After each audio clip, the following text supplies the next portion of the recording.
Fantastic Mr. Fox by Roald Dahl.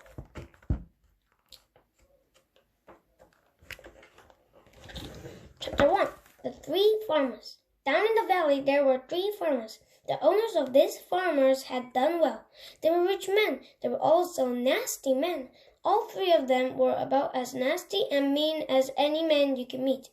Their names were Farmer Boggis, Farmer Bunce, and Farmer Bean. Boggis was a chicken farmer. He kept thousands of chickens. He was enormously fat. This was because he ate 3 boiled chickens smothered with dumplings every day for breakfast, lunch, and supper. Bunce was a duck and goose farmer. He kept thousands of ducks and geese. He was a kind of pot-bellied dwarf.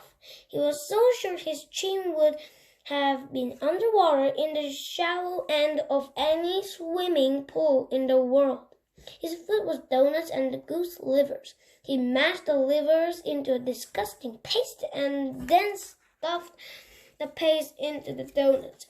This diet gave him a tummy ache and a beastly temper. Bean was a turkey and apple farmer. He kept thousands of turkeys in an orchard full of apple trees. He never ate any food at all. Instead, he drank gallons of strong cider which he made from the apples in his orchard. He was as thin as a pencil and the cleverest of them all. Boggis and Bunce and Bean, one fat, one short, one lean. These horrible cooks so different in look were none the less equally mean. This is what the children round about used to sing when they saw them. Chapter 2. Mr. Fox. On a hill above the valley there was a wood. In the wood there was a huge tree. Under the tree there was a hole. In the hole lived Mr. Fox and Mrs. Fox and their 4 small foxes. Every evening, as soon as it got dark, Mr. Fox would say to Mrs. Fox, "Well, my darling, what shall it be this time? A plump chicken from Boggis, a duck or goose from Bunce, or a nice turkey from Bean?" And when Mrs. Fox had told him what she wanted, Mr. Fox would creep down into the valley in the darkness of the night and help himself. Boggis and Bunce and Bean knew very well what was going on, and it made them wild with rage.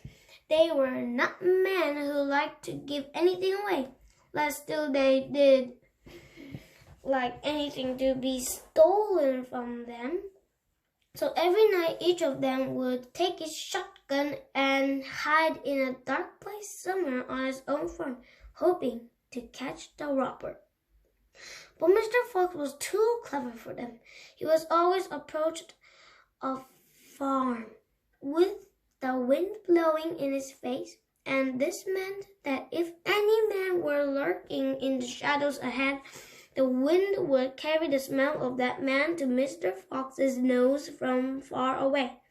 Thus, if Mr. Boggis was hiding behind his chicken house number 1, Mr. Fox would smell him out from 50 yards off and quickly change direction, heading for chicken house number 4 at the other end of the farm.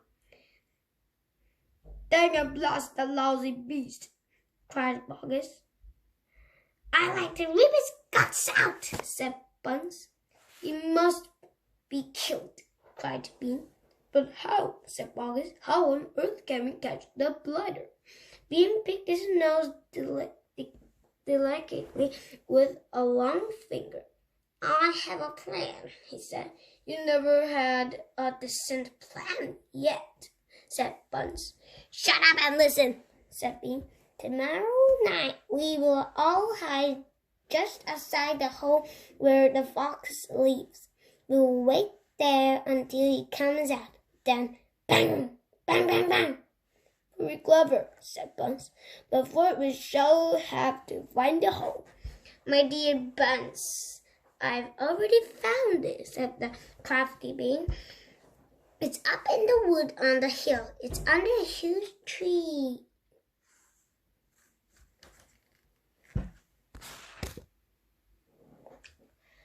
Chapter 3. The Shooting. Well, my darling, said Mr. Fox, what shall it be tonight? I think we'll have duck tonight, said Mr. Fox. Bring us 2 fat duck, if you please. 1 for you and me, and 1 for the children. Ducks it shall be, said Mr. Fox. Buns is best. Now do be careful, said Mrs. Fox. My darling, said Mr. Fox, I can smell those goons a mile away. I can even smell one from the other. Bogus gives off a filthy stink of rotten chicken skins. Buns reeks of goose livers. And as for Bean, the fumes of apple cider hang around him like the poisoning gases. Yes, but just don't get careless, said Mrs. Fox. You know they'll be waiting for you, all 3 of them. Don't you worry about me, said Mr. Fox. I'll see you later. But Mr. Fox would not have been quite so cocky had he known exactly where the 3 farmers were waiting at that moment. They were just outside the entrance to the hole, each one crouching behind a tree with his gun loaded. And what is more, they had chosen their positions very carefully, making sure that the wind was not blowing from them towards the fox's hole. In fact, it was blowing in the opposite direction. There was no chance of them being smelled at. Mr. Fox crept up the dark tunnel to the mouth of his hole. He poked his long, handsome face out into the night air and sniffed once.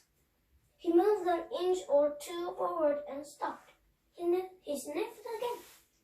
He was always especially careful when coming out from his hole. He inched forward a little more. The front half of his body was now in the open. His black nose twitched from side to side, sniffing and sniffing for the scent of danger. He found none, and he was just about to go trotting forward into the wood when he heard or thought he heard a tiny noise, a soft rustling sound, as though someone had moved a foot ever so gently through a patch of dry leaves. Mr. Fox flattened his body against the ground and lay there still. His ear pricked. He waited a long time, but he heard nothing more. It must have been a field mouse, he told himself, or some other small animal. He crept a little farther out of the hole, then farther still. He was almost right down in the open now. He took a last careful look around. The wood was murky and very still. Somewhere in the sky, the moon was shining. Just then, his sharp night eyes caught a glint of something bright behind a tree not far away. It was a small sliver speck of moonlight, shining on a polished surface. Mr. Fox lay still, watching it. What on earth was it?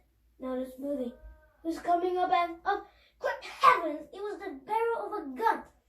Quick as a whip, Mr. Fox jumped back into his hole, and at that same instant, the entire wood seemed to explode around him. Bang, bang, bang, bang, bang, bang.